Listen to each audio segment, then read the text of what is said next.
Gemma has asked for a birth chart reading. I'm going to talk about how you and obviously other people can then use what's in your chart to then reference stuff that is happening in the stars. Like we've not long had some eclipses, so this is obviously a very good time to talk about that. First thing that you probably know in your birth chart is your sun sign, which is obviously Aquarius. Aquarians are seen as very like revolutionary people. They're very society orientated. So I hate the phrase do-gooder, but that is a term that is very associated with Aquarius, which is, you know, most likely to be into like campaigning for charity and like helping animals and causes and those kind of things. So the fact that your username is Gem the Vegan is already a good sign that you tick that box, hopefully, and that you care much more about the collective as much as yourself. What's interesting about your birth chart is, firstly, just to explain this, so a stellium, if you have a stellium in your birth chart, this is actually meant to be like you have 3 or more signs in a particular planet.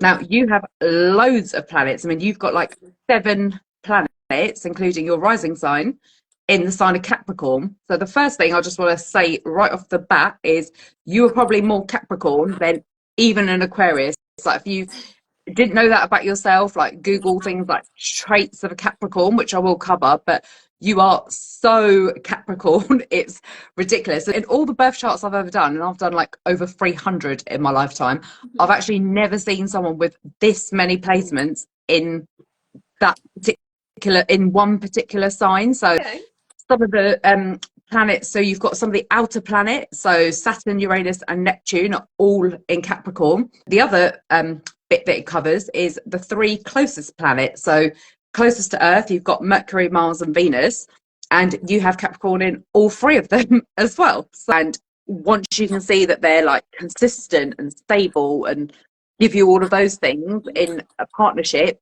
that's when you're like, okay, now I'm ready to commit to you. Yeah, no, absolutely. Trust is a huge thing for me, and especially I've had it broken in the past quite bad.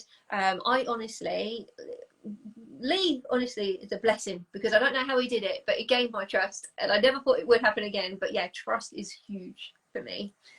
Honestly, like I feel like when you were talking about what I'm like or what kind of has happened, I don't think you were off with any of it. Like, do you know what I mean? Obviously, it's very much how you kind of receive it, but it was on the money. Like, I can't question any of it. And then obviously with things coming up, I guess we'll just have to wait and see, and I'll have to report back to you. I mean, it's certainly there in the plan. So listen, with all the Capricorn in your birth chart, you will make it happen, I'm sure. I want everything at once, Priya. That's my problem. I don't know how you feel about getting married, but the Leo and Aquarius eclipses that are going to start from 2027, I think some of them start in 2026 into 2027, so I think they overlap. But that is a time that I would predict, if you were going to get married, that could possibly be a time. But hopefully all good things. And yeah, the big thing I think is around the family and the work and the money and those kind of bigger goals in life is the big kind of theme for you that's going to continue. So lots more exciting changes for you on that front, I guess. Yes, that's what we like to hear.